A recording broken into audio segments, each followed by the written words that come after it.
नमस्ते भारत राइजिंग में आपका स्वागत है। चैनल पर नहीं है तो सब्सक्राइब करेगा, लाइक शेयर एंड कमेंट। और अगर आपको न्यूज़ पढ़ने का शौक है तो नीचे डिस्क्रिप्शन बॉक्स में हमारी वेबसाइट की लिंक दी हुई है।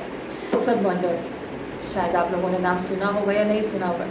सुना है तो बहुत अच्छी बात है, क्योंकि हमें पता होना चाहिए। और अगर नहीं सुना है तो मैं आपको ये बता देती हूँ कि ये एक हिंदू युवक था बांग्लादेश में, जिसकी निर्ममता से हत्या कर दी गई। क्यों? क्योंकि उसने वहाँ के कुछ मुसलमानों के सामने ये बात बोल दी कि अपने रिलीजन को रख करके उसने कुछ पॉइंट और कुछ फैक्ट क्लियर किए। उसको वहाँ पर पे बांग्लादेश के पुलिस के सामने बेदर्दी से पीटा गया, इतना पीटा गया कि वो एक 18 साल का बच्चा उसने अपनी जान खो दी, सिर्फ और सिर्फ इसलिए क्योंकि वो एक हिंदू था। हिंदू ही नहीं, उसने सच बोला था। ये है सज़ा हिंदू होने की पूरी दुनिया में। और कुछ सेक्युलर लोग या कुछ आंखों के मूंदे हुए लोग जो इस देश में रह करके ये सच्चाई देखना नहीं चाहते कि उनके ऊपर कितनी बड़ी तलवार लटक रही है। सच तो आप बोलेंगे नहीं, सच्चाई आप एक्सेप्ट करेंगे नहीं। फिलहाल उस लड़के ने इतनी हिम्मत दिखाई। अब बहुत लोग कहेंगे उसको उसके सामने वहाँ बोलने की ज़रूरत ही क्या थी, क्योंकि अब यही माहौल हो गया है। हमें अगर अपनी जान बचानी है, हम फिलहाल सच्चाई तो बोल ही नहीं सकते। गाज़ा में जो हो रहा है उसको देख करके यहाँ के लोग रोएंगे तो बहुत ज़्यादा, लेकिन ये नहीं कभी बोलेंगे कि पिछले 20 साल में बांग्लादेश में हिंदुओं के साथ क्या नरसंहार हुआ है।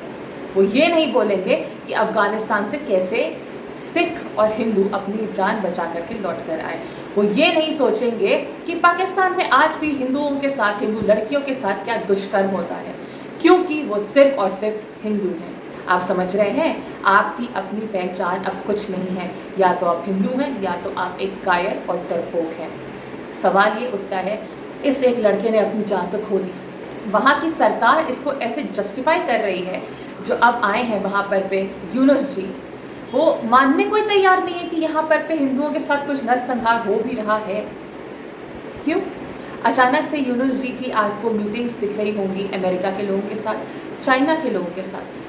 तो कहाँ से ये चीज़ आ रही है उठ करके कि हिंदुओं के लिए कुछ हो ही नहीं रहा वहाँ खराब, उन्होंने मानने से मना कर दिया है। ये है असल सच्चाई उन यूनुस जी की, जो आज बांग्लादेश में बैठ करके शेख हसीना को यहाँ पर पे धमकी देते हैं कि आप चुप रहिए।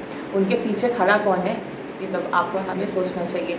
उनके पीछे जो खड़ा है, इसका मतलब ये वो है जो कि हिंदुओं के दुश्मन है, हिंदुओं के हित में सोचते नहीं हैं।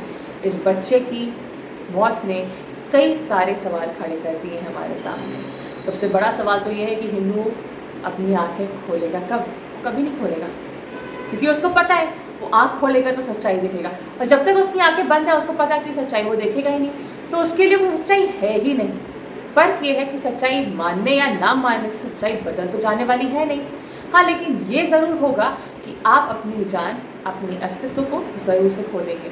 शायद आप उसी चीज़ के लिए तैयारी कर भी रहे हैं।